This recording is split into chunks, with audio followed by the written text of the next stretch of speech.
እንደምን ከረማችሁ ውድ ተመልካቾቼ፣ ዶክተር አዲስ ነኝ።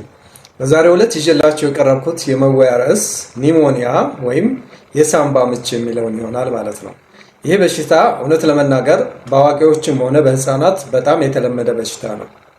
ስለዚህ በመጀመሪያ ደረጃ ኒሞኒያ ወይም የሳምባ ምች እያልን ስንነጋገር ምን ማለታችን ነው ወደሚለው በምንመጣበት ሰዓት በሳምባ ውስጥ የሚከሰት ኢንፌክሽን ነው። ባጭሩ ኒሞኒያ ወይም የሳምባ ምች ብለን ስንነጋገር በሳምባ ውስጥ ያሉ አልቪዮላይ የምንላቸው አሉ ለጋዝ ኤክስቼንጅ ወይም ለአየር ዝውውር የሚያገለግሉ የሳምባ ከረጢቶች ናቸው።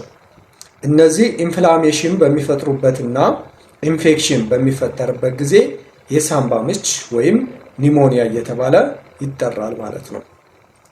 እንግዲህ ይሄ የሳምባ ምች ወይም ኒሞኒያ የምንለው ነገር እንዲፈጠር ዋና ምክንያቱ ምንድን ነው ወይም ኤቲዮሎጂክ ኤጀንቶቹ ምንድን ናቸው ወደሚለው ስንመጣ እንግዲህ ኤቲዮሎጂክ ኤጀንቱ ኢንፌክሽየስ ወይም ነን ኢንፌክሽየስ ሊሆን ይችላል። ኢንፌክሽየስ ስንል በኢንፌክሽን አማካኝነት የሚከሰት ኒሞኒያ ማለት ነው። ስለዚህ የመጀመሪያው ባክቴሪያዎች ናቸው። ባክቴሪያ እንግዲህ ምንን ያስከትላሉ? የሳምባ ምችን ወይም ኒሞኒያን ያስከትላሉ ማለት ነው። ሌላው ቫይረስ ናቸው። ቫይረስ በተለይ ቫይራል ኒሞኒያ በህፃናት ላይ በጣም የተለመደ ነው። በአዋቂዎችም ላይ ይከሰታል። ህፃናቶች ላይ ግን በከፍተኛ ደረጃ በጣም ኮመን የሆነ ነው። ስለዚህ ይሄ ኒሞኒያ በሚከሰትበት ጊዜ ብዙ ጊዜ ሰልፍ ሊሚትር ነው።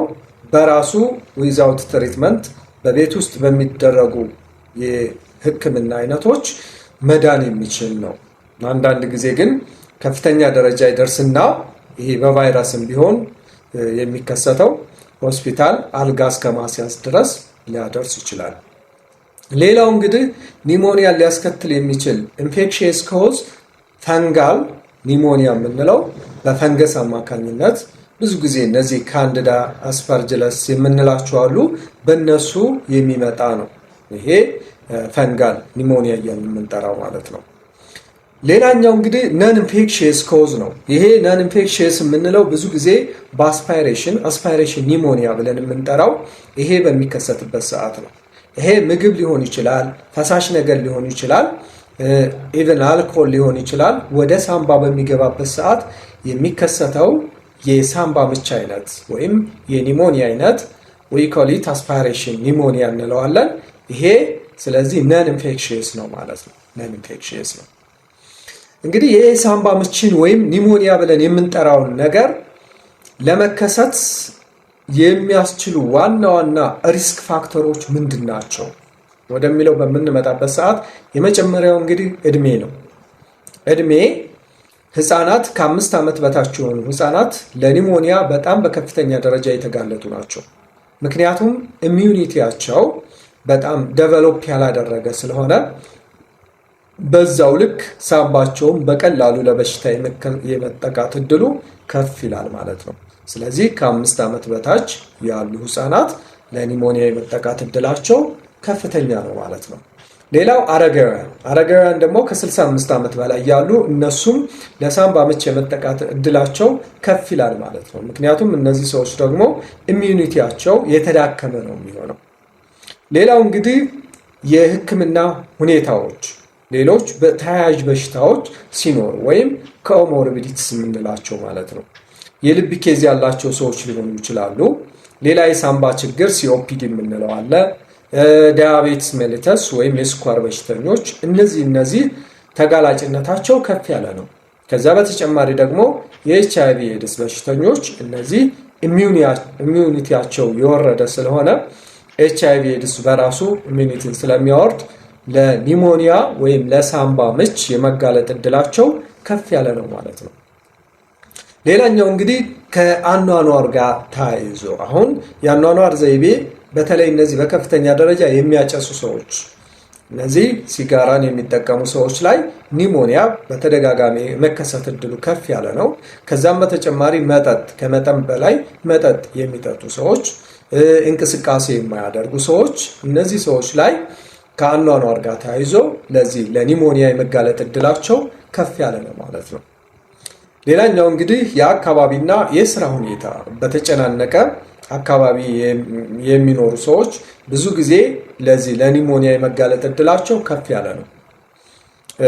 ለምሳሌ የወታደር ካምፕ ሊሆን ይችላል፣ ሪፊውጅ ካምፕ የምንለው ይሄ ተፈናቃዮች ያሉበት እስር ቤት፣ እነዚህ አካባቢዎች ላይ ኒሞኒያ በሚከሰትበት ሰዓት በቀላሉ የመሰራጨት እድል ሊኖረው ስለሚችል እነዚህ አካባቢ ላይ የሚኖሩ ሰዎች ተጋላጭነታቸው ከፍ ይላል ማለት ነው። የአየር ብክለትም ጋር ተያይዞ ለኒሞኒያ እንዳንድ ሪስክ ፋክተር ሊሆን ይችላል ማለት ነው። ስለዚህ የአካባቢ የአየር ንብረትን እንዳይበከል ማድረግ ለኒሞኒያ ተጋላጭነትን ይቀንሳል ማለት ነው።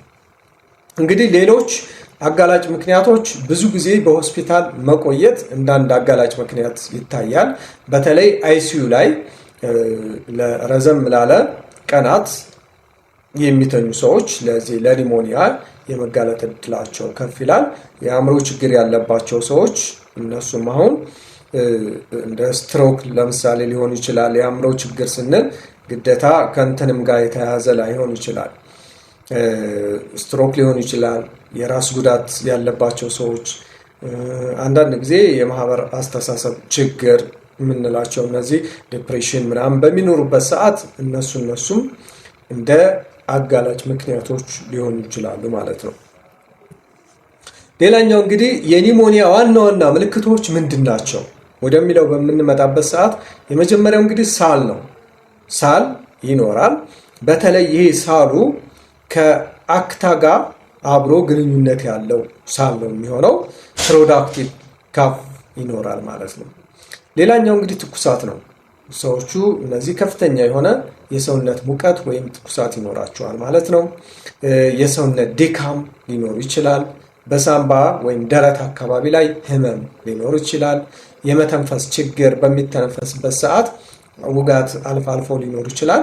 ለመተንፈስ መቸገር ይኖራል ማለት ነው። የልብ ፍጥነት መጨመር ይኖራል። በተለይ ህፃናት ላይ ታኪካርዳ፣ ታኪፒኒያ የምንላቸው ያተነፋፈስ መጨመር፣ የልብ ምት መጨመር፣ እነዚህ በጣም የተለመዱ ናቸው። ከዛ በተጨማሪ ደግሞ የቀለም መቀየር ሊኖር ይችላል። አሁንም ህፃናት ላይ ሳያኖሲስ የምንለው አለ። ይሄ ኦክሲጅን በሚያጥርበት ሰዓት እንደዚህ አይነት ነገር ከንፈራቸው አካባቢ ሊሆን ይችላል። እጃቸው አካባቢ፣ እግራቸው አካባቢ ጠቆር ማለት ነገር ይኖራል ማለት ነው። እነዚህ ዋና ዋና ምልክቶች ናቸው ማለት ነው። ስለዚህ ህክምናው ምን ይመስላል ወደሚለው በምንመጣበት ሰዓት ዋና የህክምና አማራጮች አሉት። እንግዲህ እንደ ኢቲዮሎጂክ ኤጀንቱ ይለያያል። በባክቴሪያ የሚመጣ ኒሞኒያ ከሆነ እንግዲህ አንቲባዮቲክስ ያስፈልጋል ማለት ነው። ይህን ባክቴሪያውን ለማከም የሚያስችል ማለት ነው።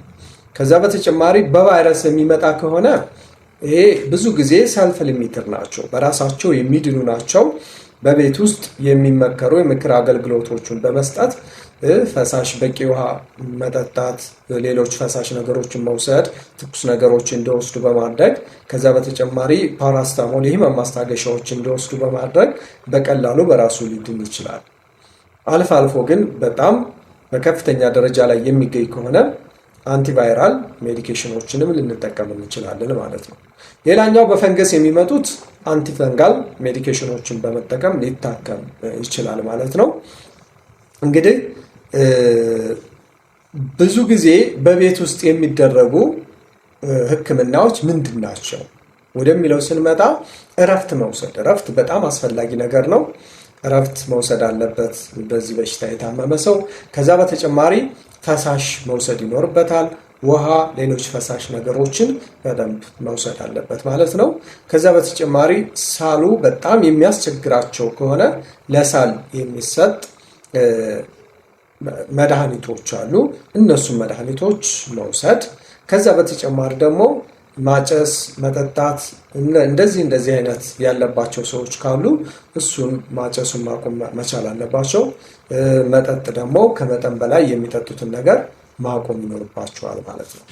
ዋና የመከላከያ ዘዴዎቹ እንግዲህ ክትባት ነው። ህፃናትን ማስከተብ ለሳምባ ምች እንዳይጋለጡ በጣም በከፍተኛ ደረጃ ጠቀሜታ አለው። ለዛ ነው በተደጋጋሚ ህፃናት መከተብ አለባቸው እያል በሕክምና የምንናገረው ማለት ነው። ስለዚህ ከሚሰጡ ክትባቶች ውስጥ አንደኛው ለኒሞኒያ ነው የሚሆነው ማለት ነው። ስለዚህ ኒሞኒያን ይከላከልላቸዋል። የግል ንጽህና መጠበቅ፣ የአኗኗር ዘይቤ ማስተካከል፣ ማጨስ፣ መጠጣት፣ እነዚህ ነገሮች ማቆም ለመከላከል ከፍተኛ ወሳኝነት ያለው ነገር ነው ማለት ነው። ለዛሬ ያለኝ ይህንን ይመስላል። ስላዳመጣችሁን እጅግ አድርጌ አመሰግናለሁ።